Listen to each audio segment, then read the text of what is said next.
आपण बघत आहात DPA न्यूज मराठी, शोध सत्य बातमीचा। माननीय दशरथ राठोड, परभणी जिल्हा संयोजक तथा मराठवाडा युवा अध्यक्ष, बंजारा क्रांती दल महाराष्ट्र प्रदेश व तमाम बंजारा समाजाचा भाजपला धडाकेबाज सवाल। गेल्या 30 वर्षापासून महाराष्ट्रात आणि महाराष्ट्र बाहेरील बंजारा समाजात प्रभावीपणे भाजपचा विचार पोहोचविणाऱ्या आणि सदैव भाजप पक्ष विस्तारासाठी कार्यरत असणाऱ्या महाराष्ट्रातील बंजारा समाजातील एक प्रमुख लोकनेते म्हणून ओळख असलेल्या देवीदास भाऊ राठोड यांच्या कामाची अजूनही भाजप पक्ष श्रेष्ठींनी म्हणावी तेवढी दखल घेतलेली नाही।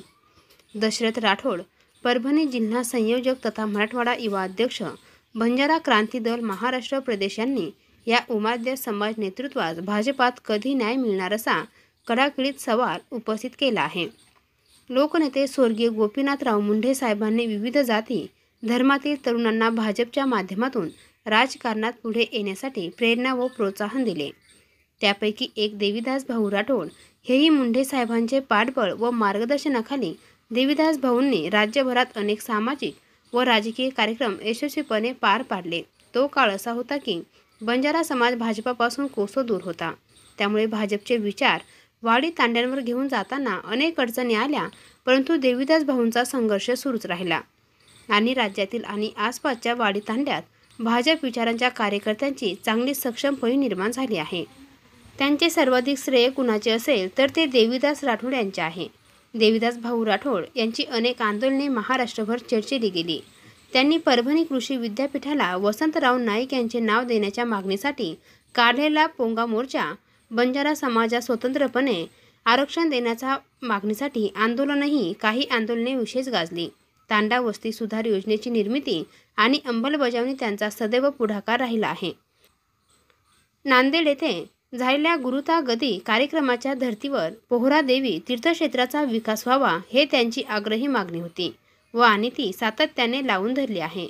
तसेच 300 पेक्षा अधिक लोकवस्तीची बंजारा गावे व तांड्यांना महसुली गावांचा दर्जा देऊन स्वतंत्र ग्रामपंचायत कराव्यात, ऊसतोड मजुरांना मजुरी वाढ व आवश्यक सुविधा देण्यात याव्यात, त्यांच्या व मुलामुलींना शिक्षणाची सोय करावी, वसंतराव नाईक आर्थिक विकास महामंडळास पुरेशा निधी उपलब्ध करून देऊन भटक्या विमुक्त जाती समाजातील तरुणांना रोजगाराच्या संधी उपलब्ध करून द्याव्यात, यासाठी ते कायम प्रयत्नशील राहिले आहे।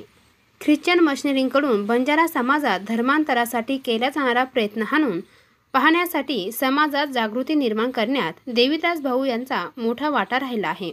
अलीकडे पेहरादेवी येथे झालेल्या नांगारा वस्तू भूमिपूजन कार्यक्रमाच्या वेळी त्यांनी महाराष्ट्रात काढलेले नांगारा संवाद यात्रा खूप चर्चीला गेला आणि त्या माध्यमातून अनेक तरुण कार्यकर्ते भाजपाशी जोडले गेले। पोहरादेवी तीर्थक्षेत्राच्या विकासासाठी पंतप्रधान अटलजी पासून ते विद्यमान पंतप्रधान नरेंद्र मोदी आणि राज्याचे माजी मुख्यमंत्री तथा विद्यमान उपमुख्यमंत्री देवेंद्र फडणवीस यांच्यापर्यंत त्यांनी सातत्याने पाठपुरावा केला। कोरोना व लॉकडाऊनच्या काळात स्वतः न बसता समाजाच्या विविध अडचणींच्या प्रसंगी सतत मदतीच्या भूमिका त्यांची राहिली आहे। दादा इदाते यांच्या खांद्याला खांदा लावून राज्यातील भटके विमुक्त यांच्या अडीअडचणी सोडवण्यासाठी ते अहोरात्र कार्यरत आहे। अशा सतत संघर्षाच्या भूमिकेत राहून बंजारा समाजात भाजपा विस्तारासाठी सतत कार्यरत असणाऱ्या देवीदास भाऊ राठोड यांना 2014 साली राज्यात भाजपचे सरकार आल्यावर न्याय मिळेल, महत्त्वाचे पद अथवा चांगली जबाबदारी त्यांच्यावर सोपवली जाईल अशी अपेक्षा बंजारा समाज व त्यांच्या कार्यकर्त्यांना होती, परंतु अद्यापही सूर्योदय उगवलेला नाही। अशा स्थितीत भाजप देवीदास भाऊ राठोड यांना कधी न्याय देणार हा प्रश्न कायम असून आता समाजात तो प्रकर्षाने विचारला जात आहे। DPA न्यूजसाठी प्रतिनिधी रमेश पवार। ताज्या घडामोडी व अपडेट जाणून घेण्यासाठी आताच DPA न्यूज चॅनलला सबस्क्राइब करा आणि बेल आयकॉन क्लिक करायला विसरू नका।